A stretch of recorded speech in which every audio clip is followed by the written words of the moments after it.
But the truth remains that I must get an answer to this particular question. He has been a great burden. I saw it the other day and I kept worrying about it. Don't mind me, you know old age has come. That is it. The treasure. The treasure. They said that the good book said I should keep my treasure in heaven, in a place where it will be safe. And you know, I used to be a banker when I was young, like you. And I know that whenever I go for marketing, the first question that the client will ask is how safe their money will be.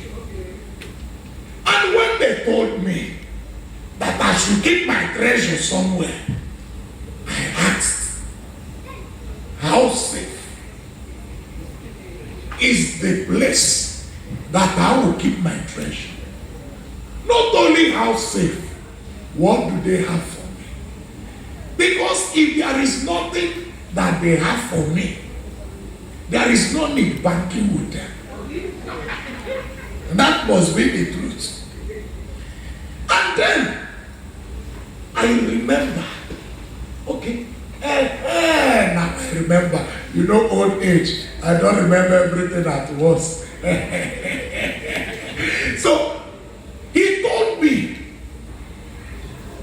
that the answer to my question is in grace. And I was worried. I said, what is grace? Then he told me.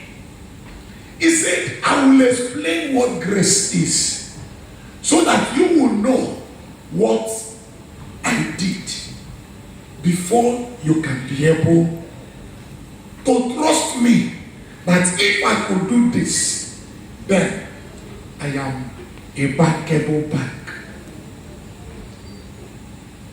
He told me this story.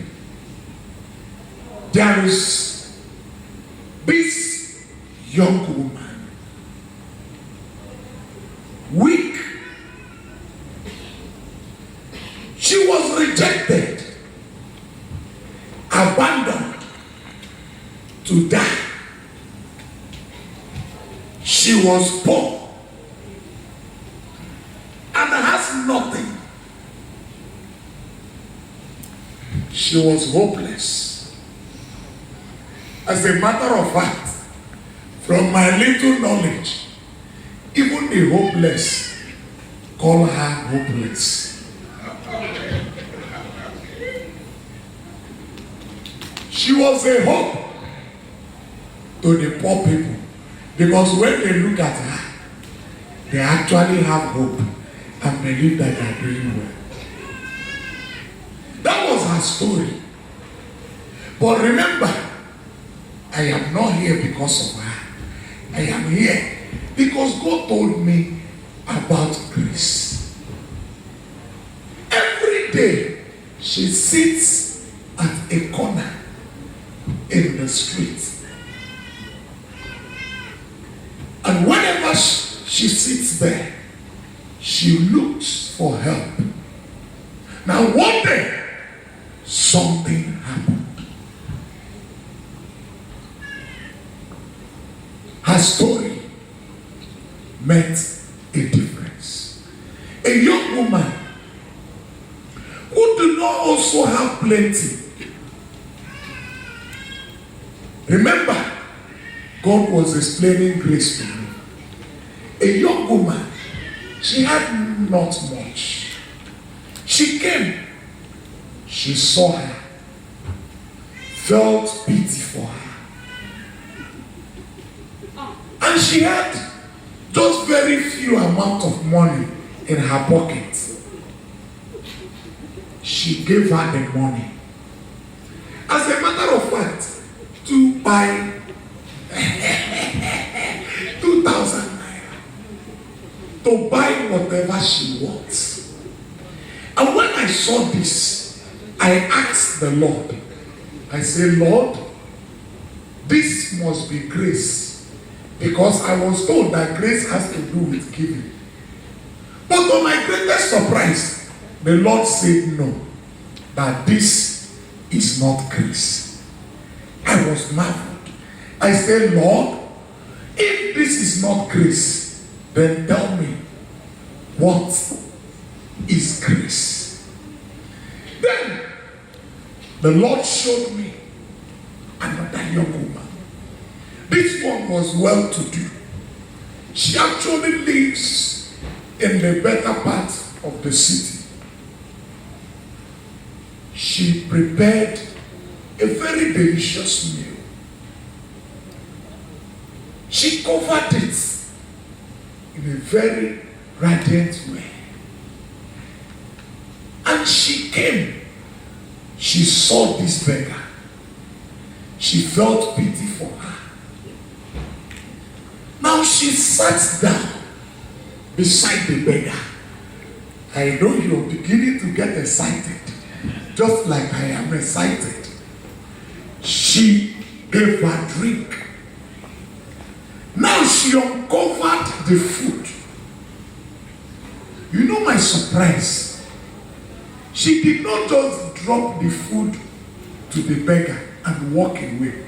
She actually ate with the beggar.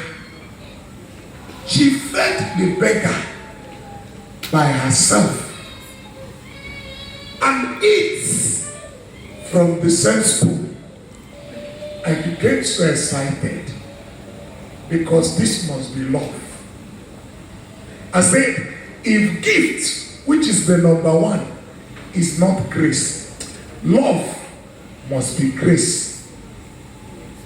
Now, she fed her, gave her drink, and this poor beggar got some strength. She was satisfied for that day. But you know one thing? As she finished this thing, as she was walking away, I asked the Lord again. I say, Lord, I am sure I have seen grace. This is love. Lord, this must be it. She fed her and she ate with the same spoon. This must be grace. But to my amazement, the Lord told me, son, no.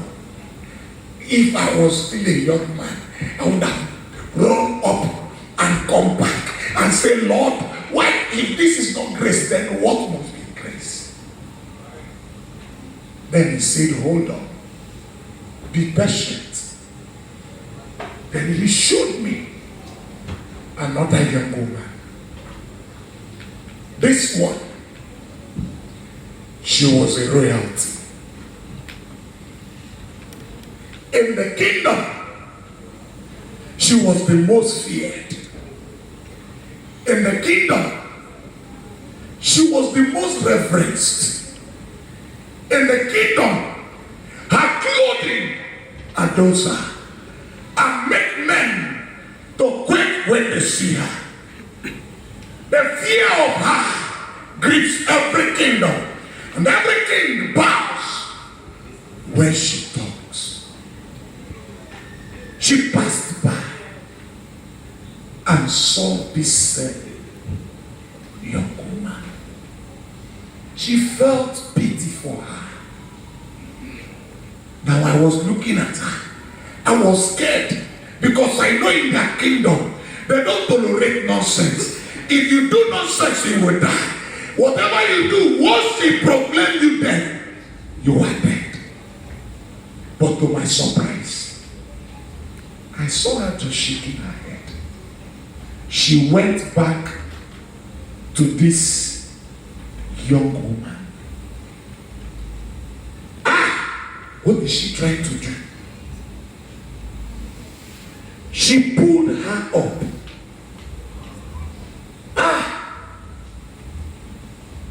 Wow.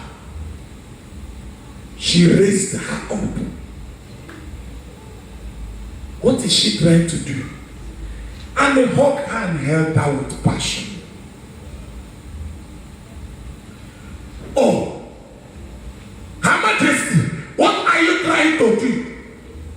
What are you trying to do? She covered her with the royal gown, decorated her hair. Wow, what must be this? She taught her how to walk in royalty. Wow, that must be the royal diamond, the most expensive in their kingdom. She took her place, sat in that same poor place, and began to mourn. Now I saw the young woman, the poor young woman, happy, excited, walking in the glory of their kingdom, walking majestically, with a long woven hair, smiling with strength and might. She turned and she walked with that strength. Wow. Look at the beauty. Look at how elegant she walks. Now, I talk to Her Majesty. She had taken the place of this young woman, stricken, rejected, abandoned, hungry, poor. She took everything from her and gave her everything she has and everything she was. She made her a queen in their kingdom. I can see her very thirsty. Who knows where she will actually get water? Somebody that had never walked before in her entire life, running around to know where she can get water, where she can help herself.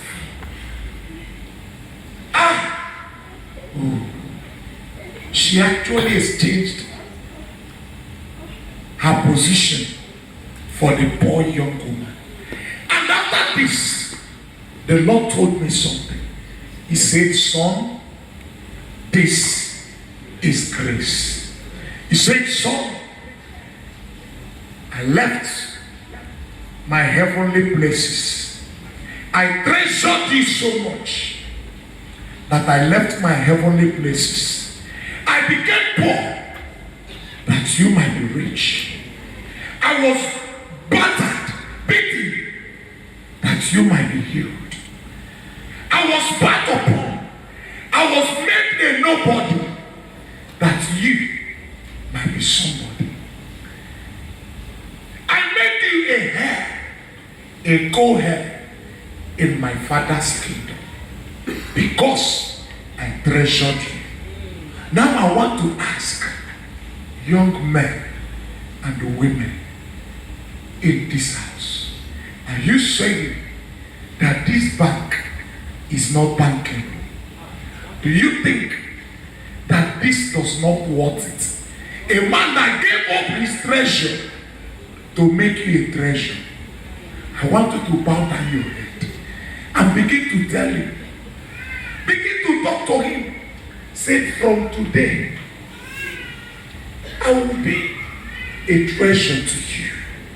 Everything I have, my life, my time, my all, I give all to you. Because you treasured me above everything. God bless you. Keep praying that prayer in Jesus' name.